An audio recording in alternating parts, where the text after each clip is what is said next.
The letter was dated the 5th. Thursday of that week would be... Here's the entry, yes. June the 9th.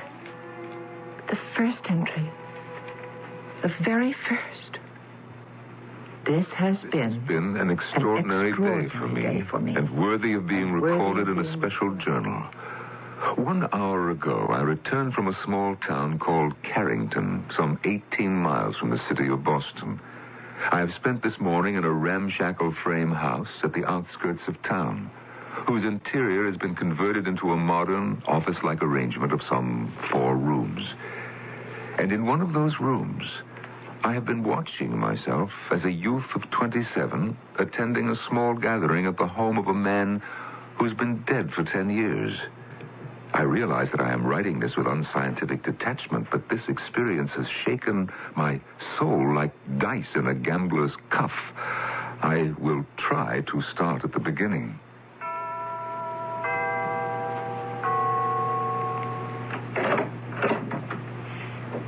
Yes? Hello, my name is Saville. Would that be Dr. Saville of the university? That's right. Am I talking to Mr. Frank? No, Doctor. My name is David Morrison. Mr. Frank is in his office. He's been expecting you. Dr. Saville, how nice of you to be so prompt. Please, sit down. Thank you. Well, what did you think of my letter? Well, let's say I found it very intriguing. Yes, but of course, you're also skeptical. I'll have to admit that I am. I really cannot see how it's possible to photograph a man's life without being observed. Well, I can think of only one way to prove that our offer was genuine. We'll have to demonstrate. This way, Doctor? Oh, yes. This is our projection room. If you'll just take a seat. Oh, I'm sorry about the darkness. Oh, thank you. Well, I'm afraid I don't see any screen. Oh, you'll see it on the facing wall, Doctor, just as soon as we leave.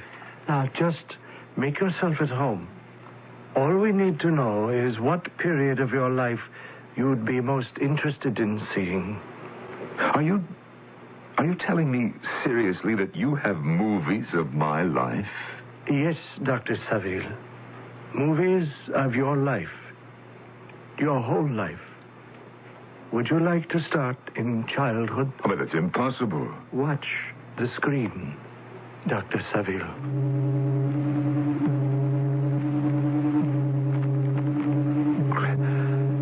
Great heavens. It can't be. It's my father, but so young. It just can't be. Please. Now try to think of some specific event you'd like to see. The more specific, the better. All right, but I don't know the exact day. It was around the middle of May in the year 1946. It was the day I first met my wife, Vera. Do you think that you could locate that exact film? Of course. It won't be any trouble. It was a small party at the home of a Mr. Hugh Donato, a colleague of mine at the university. Dead now. It will take just a few minutes. Now, just relax. I'm sure we'll have no trouble finding the exact film.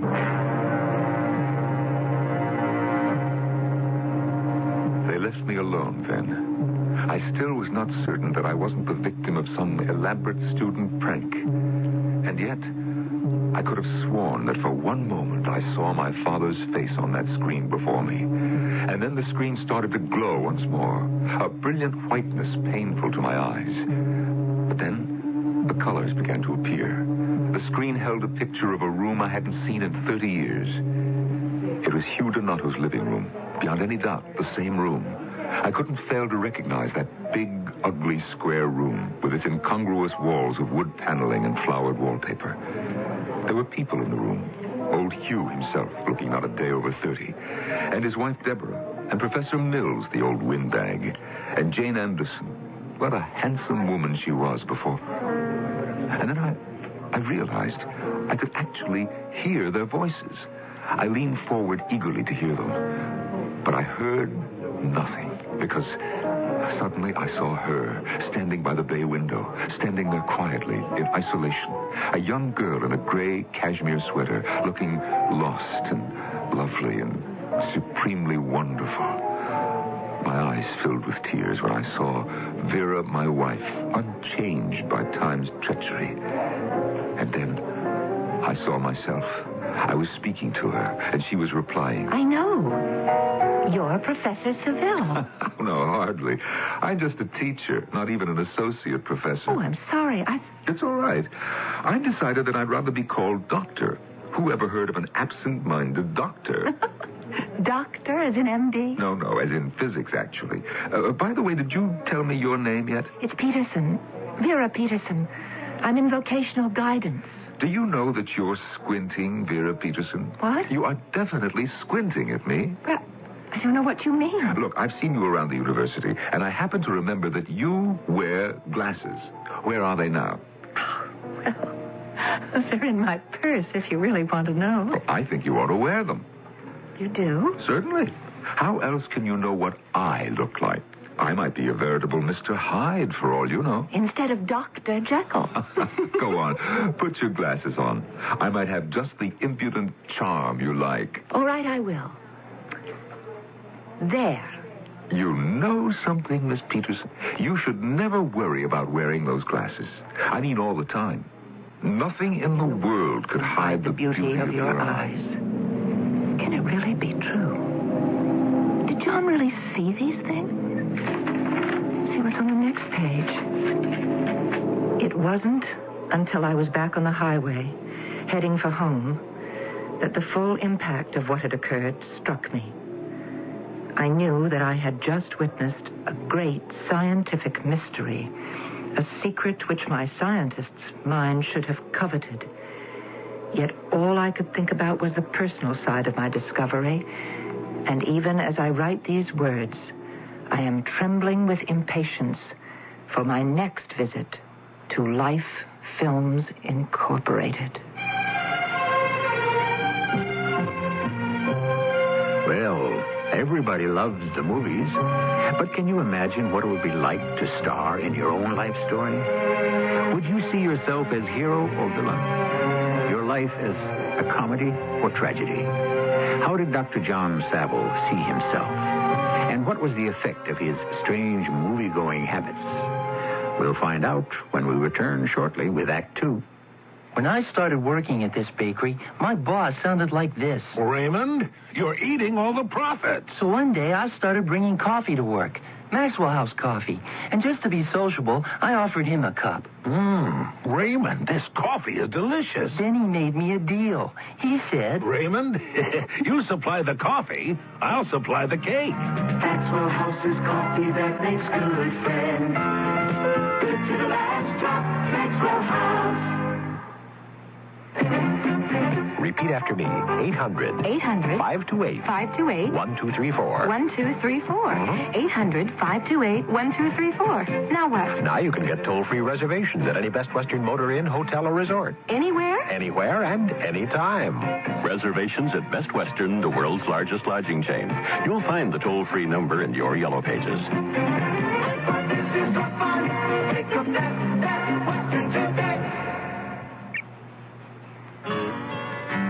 I'm not the handiest person in the world, but nowadays, do-it-yourself home repair is almost a necessity.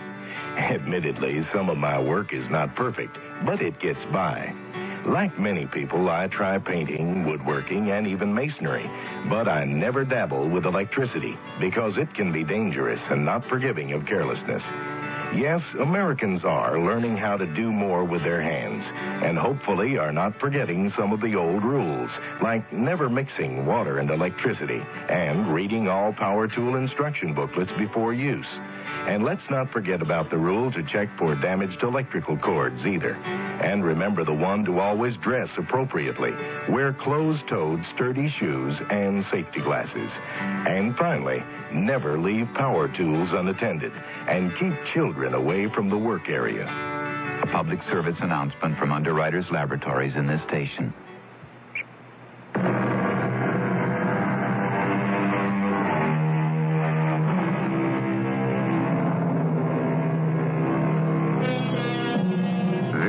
Saville, widow of the renowned scientist Dr. John Saville, sits in the dim study in which her husband had spent long hours studying the mysteries of the universe, and ponders another mystery, a strange journal left to her as a legacy from her husband. A journal which tells the incredible story John Saville had kept secret from her. June the 22nd. Shall I tell Vera what I have seen? Shall I jeopardize this opportunity to relive my life in the strangest of all possible ways? I am caught up in an inner conflict that cries out for resolution. How have they performed this miracle? What wizardry has allowed them to put on film my every living deed without my knowledge? How can I, a scientist, not demand to know the answer? And yet, I cannot. I am so deeply entangled in the net they have cast that I lack the will to do anything. Every hour I have spent in the Carrington projection room has been infinitely precious to me. The past has become more real and more important to me than the present. Today, for instance, I spent an hour on a train with my father. I was on a transcontinental Pullman, sitting in the dining car, watching the towns and farms of America flash by the window. My father had some interesting tale or legend to recount about everything we saw. For his engineering work had given him the opportunity to know every state in the Union with a hometown familiarity. I remember how fascinated I had been by his stories when I was 14. That was the age of my trip. And how sad I was to realize now what a terrible old bore my father was. What a stuffy, pompous, wonderful old bore. How could I surrender such delights, even in the name of science?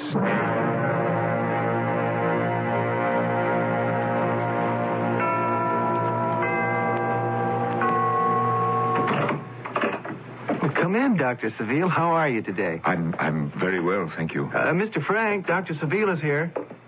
Well, hello, Doctor. Come right inside. We've been waiting for you. Yes, thank you. I've located those films you asked for. The dinner at the Waldorf Astoria.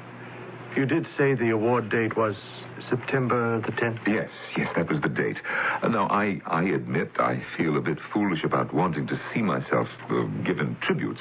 I didn't realize I had so much ego. But it's perfectly natural, Doctor. To receive such an honored prize, you must have been very proud. Oh, no, I didn't feel pride at the time. I felt embarrassed having all that attention showered on me. I would have much rather been at home in my study or in a classroom. But for some reason, now I would like to see it all again. It must be old age. You are not an old man, Dr. Saville. There are many things in your life yet to come, I am sure. But you're not photographing me now, are you? The process isn't continuing. No, Doctor. Our experiment is over. Now, all you have to do is enjoy it.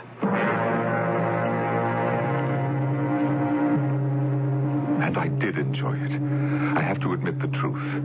I sat in the darkness of that projection room and watched the world pay me tribute. And Lord help me, how I relished it all. How Vera would have laughed to see me. Poor Vera. I know that my movie-going days are causing her great worry. My unexplained disappearances.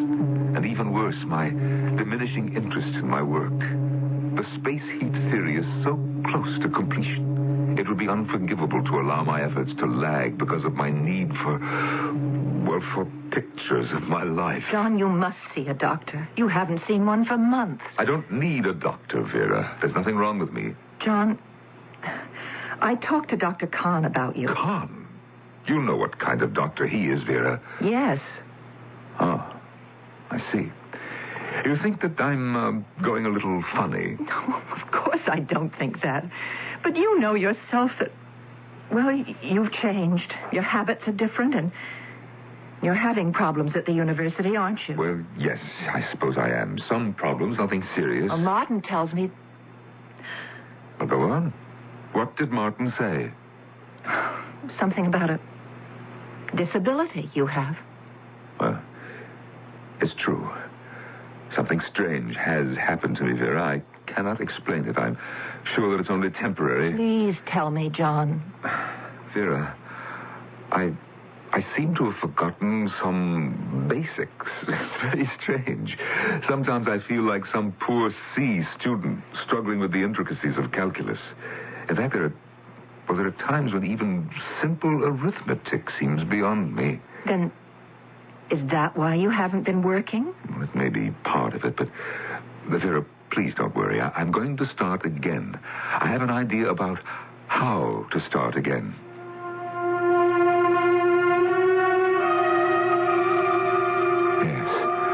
I had an idea. You might call it an inspiration. Didn't the files of Life Films Incorporated contain every waking hour of my life? Watching the films, why couldn't I quickly reorient myself to the foundations of my work? It would be a refresher course, and I would be my own instructor. This morning, I viewed the scene in my study when I had first glimpsed the secret of space heat. The blackboard covered with equations was a friendly sight, and as I studied it eagerly, a sense of elation came over me. But when I arrived home and made myself a makeshift lunch at 2 p.m., the terrible truth struck me. It had all been so clear on that screen in the projection room, but now, sitting in that quiet kitchen, the film seemed like a long-forgotten dream, a hazy memory from the distant past. The cosmic sense of all I had seen on that blackboard had become meaningless. I could recall nothing, absolutely nothing.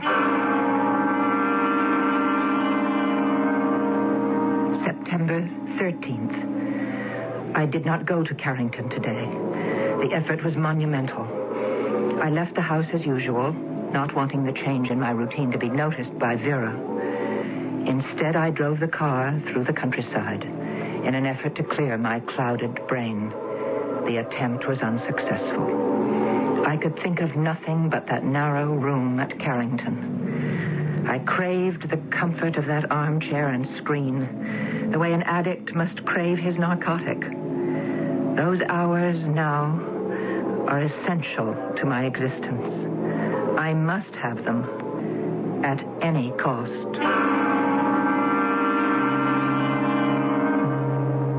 September the 14th. My mother was a beautiful woman. I've always thought so, and now I'm sure of it. She was like some golden angel with long blonde hair and gentle hands. She died when I was only 5, but I've spent an unforgettable hour with her on this, my birthday. Even now, locked in my study, while Vera pleads with me on the other side of the door, my eyes are full of tears. Why can't they leave me alone, my so-called friends? Martin, it's the only way. I asked Dr. Kahn to come to the house tonight just to observe John, to tell me what he thinks. Well, it won't work, Vera. You can't treat an unwilling patient. Oh, I don't want him to start treating him. I want him to tell me what's wrong. Oh, Vera, no doctor will make a diagnosis on this basis. I'm surprised Dr. Kahn agreed to all this. Oh, he doesn't really know. I just asked him for dinner. He's met John before, you know. He's met him at least a dozen times at those award dinners. I still say it's the wrong way to solve the problem. You must convince John to see someone. Convince him that there's a need. I've tried that, and I've failed. I've got to try something else. Well, what are you two conspiring about? Evening, John. How are you feeling tonight? I feel fine. Shall I take my temperature for your benefit? Oh, really, John? I'm sorry, Martin. It's just that I've become so sick and tired of people asking me how I am. Martin, you can stay for dinner, can't you? Well, I really don't think I can. Please, you've got to stay. Well, of course, Martin. Why not? I'm not really good company at dinner, as Vera will tell you. It'll be much nicer if we're a threesome. It will be a foursome, John. 4? I invited someone else, another old friend. There he is now. Excuse me. But Vera. Please come in, Doctor. Did Did she say doctor? It's starting to rain a bit, I'm sorry to say. Let me take your coat. Well, I never did learn the art of remembering my umbrella. Well, good evening. Oh, hello, Victor. Yes, Martin, how nice to see you. And you, John? John, you remember Dr. Victor Kahn, of course. No. No, I'm afraid I don't. Well, something tells me you're surprised to see me here, John. I heard my wife say that you're a doctor. Well, you know Dr. Kahn is a psychiatrist. Well, in fact, the two of you shared the same award last year, remember? No. No, I don't. I don't remember anything. Seville, but I'm afraid we cannot show you a film today. Not show me. But why? I have the money. I am really very sorry. You see, the projection room has been dismantled. What? But why? Is there some problem, something that has to be repaired? It's been dismantled.